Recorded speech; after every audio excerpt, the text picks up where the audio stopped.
8:12 is the time. My name is Glenn Woods. Thanks for joining me. My name is Glenn Woods. Bob Nelson, Wyoming Liberty Group, is sitting right across from me in the studio, and we're going to go through some of the things that happened in the legislative session we were talking. By the way, if you want to talk to Bob about some of these things, phone number to get involved, 632-6500. And we were talking about schools while everybody was listening to news, sports, and weather and all that. And school budget, a big part of that. And I did mention to you that I got our superintendent of public instruction, our Wyoming school marm, to say, well, yeah, Wyoming schools are a bit top-heavy. So I'd like to start with that, because that was big. The Wyoming school budget was one of the biggest issues, especially even building new schools. So would you agree that Wyoming schools are a bit too top-heavy? Have you had a chance to look into that? We have looked into it a certain amount, as has LSO, and I think some of the legislators are looking at it as well. It appears that that could be the case. When you look at the most recent available data where you can compare one state to another, comes from the National Center for Education Statistics. It's only as of 2013, but you can compare how many total staff, how many teachers, and by definition, how many administrative staff there are per student or student per adult. And across the period from 2000 to 2013, Wyoming has ranked in the top 5 every year for the lowest number of students per adult in the building. It's pretty remarkable. And that relationship holds pretty much true for teachers versus admins as well. We have a few more teachers than average for the student body, which most people would agree is a good thing. But by definition also means that we have above average number of administrative people in one capacity or another. And of course, it's going to vary from one school district to another, depending on how big they are, what their needs are, and so on. But on average, Wyoming has a lot of adults in the building per student. Okay, now, one of the things I was asking you about is principals or other administrators like that on a higher level, because I went to a school that had thousands of kids in Florida when I was in high school, and I had a principal and a vice principal, and that was it for thousands of kids. So do we have more than that here in the state of Wyoming? Because I was told we did. I can't tell you specifically. I haven't looked into that. But what I can say is the funding model, it's a formulaic spreadsheet that drives school funding, pretty much dictates what roles you're going to have. And the school district isn't bound to that specifically, but it pretty much recommends you're going to have these roles, at least in certain numbers. So they have to figure out who can. Now, some of this is going to be by attrition in schools, because so much of what we're going to lose is by attrition. In terms of staff reductions? Staff reduction, yeah. And some of those positions I would think we don't want to lose, but some we could. If you can close the office and nobody notices that the office was closed, you probably were able to close the office in the first place, or get someone to wear more than one hat, more than one job, which we do around here in this radio station. When I get off the air, there's multiple jobs I have to do. Right. It's interesting that across the board during the session, when the topic of staff reductions came up, just about everybody responds, well, we're going to do this through attrition or through natural turnover, which sounds good, but it makes you wonder what the real agenda is here, because is the agenda to preserve jobs, or is the agenda to give the most cost-effective and best education that we can provide to our students? And if it's through attrition, that's a random process and may let a very good teacher go and leave a lesser performing teacher remain in the ranks and teaching. There's quite a lot of research coming out nowadays that talks about how much impact effective teachers have. In fact, they are apparently now considered to be, an effective teacher is the most important thing a kid can encounter in his school years. A guy named Eric Hanushek is one of the leading researchers on this. He's from Stanford, very sharp guy. But he's got a lot of material out that supports that proposition that, effective teachers have impact right off the bat.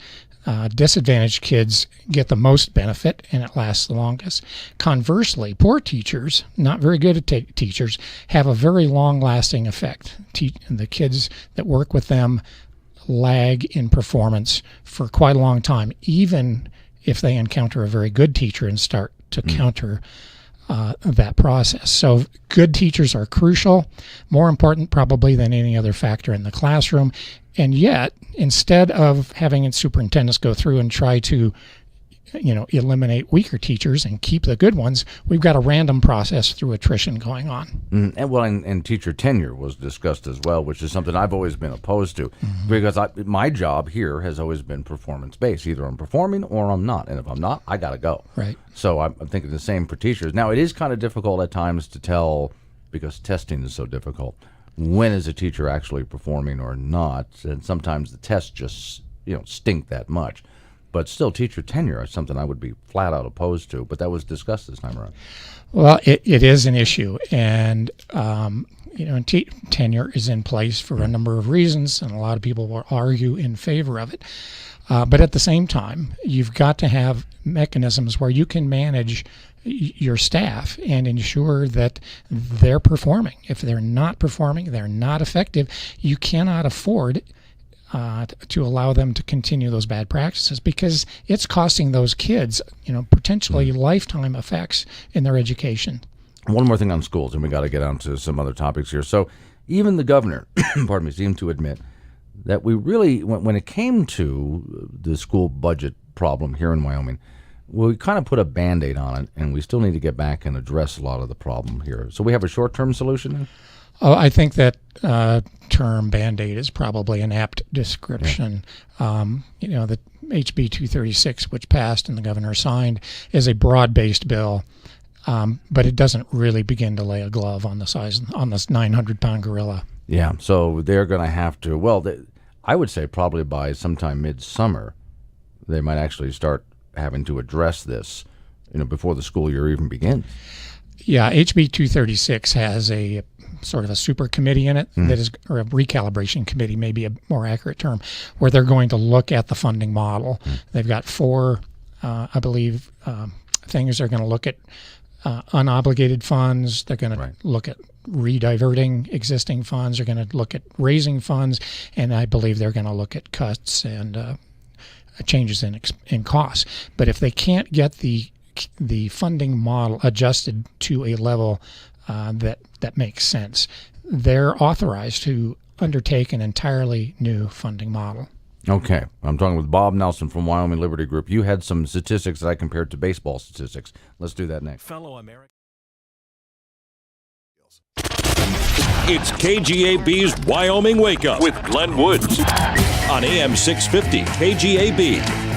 Hi, I'm Glenn Woods. 8:22 is the time. Bob Nelson, Wyoming Liberty Group, has joined me, and we're going through what I'm calling sort of like baseball scores or something like that here. I actually think this is kind of clever. So what you're looking at is which members, I guess, of both House and Senate, and bureaucrats as well, proposed things that we're able to actually get them through and get passed, and what are the statistics? So what do you have in front of us here? Well, I got a little curious after the legislative session ended this year, and wanted to see, kind of what the scope of the bills were, who introduced what.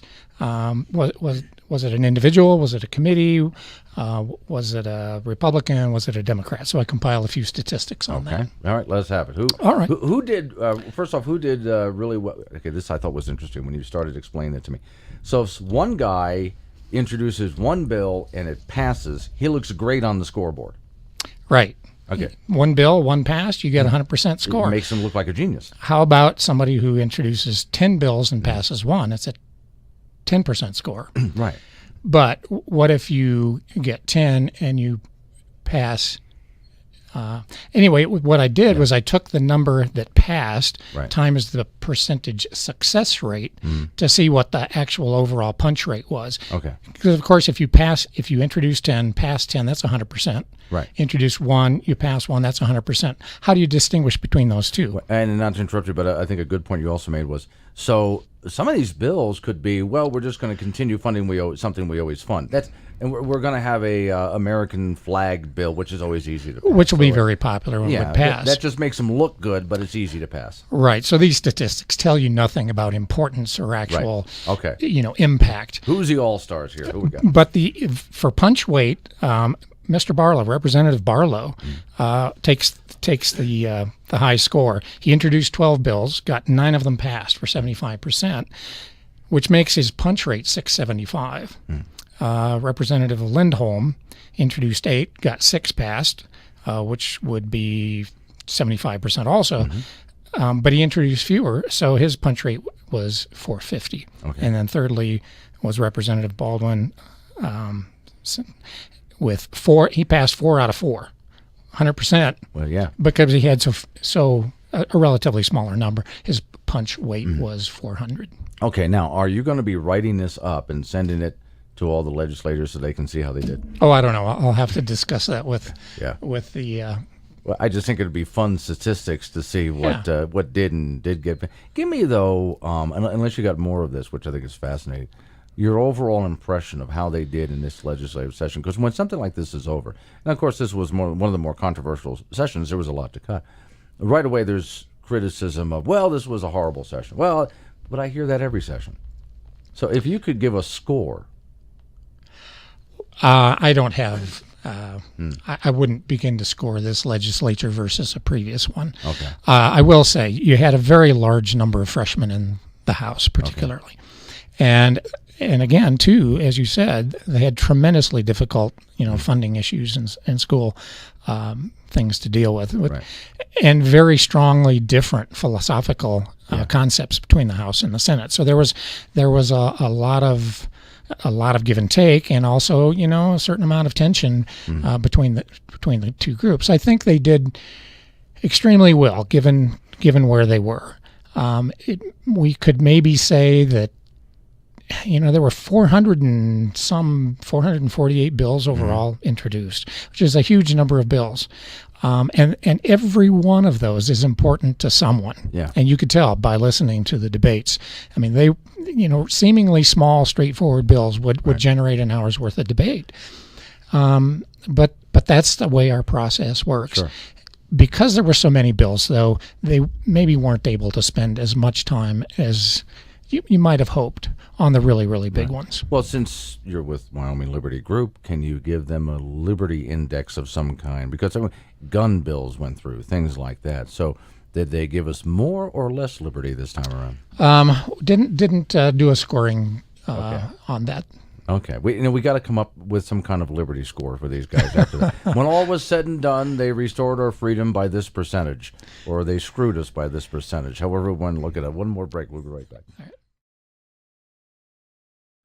8:27 is the time. My name's Glenn Woods. Thanks for joining me. Bob Nelson, Wyoming Liberty Group, sitting right across from me. So our scorecard, you also separated Democrats and Republicans on this. I did. Out of 485 bills in total, by my count, that were introduced, 39 were introduced by Democrats, 302 by individual Republicans, and 144 were labeled as being from a committee. So that's 8% from Democrats, 62% from individual Republicans, and 30% through committees. Democrats had a pass rate of 15%. Individual Republicans had a pass rate of 34%.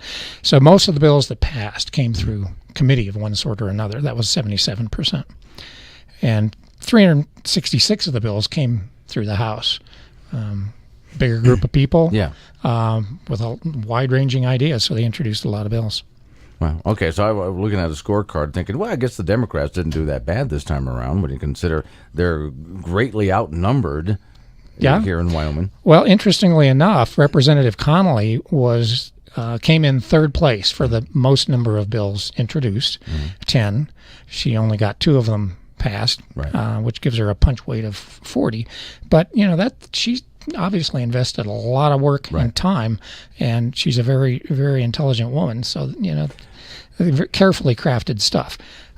Representative Zwanitzer came in top with 13 bills introduced, and 2 of those passed. So some of those people are working really hard on creating and introducing legislation. Oh, but again, you have to look at, but were those bills passed, bills that were really controversial and hard to get through, or was it we're just going to continue funding something that we always fund? And Right, so, right. you know, and that's the thing that I think I remember when Tom Lubnow was Speaker of the House some years ago.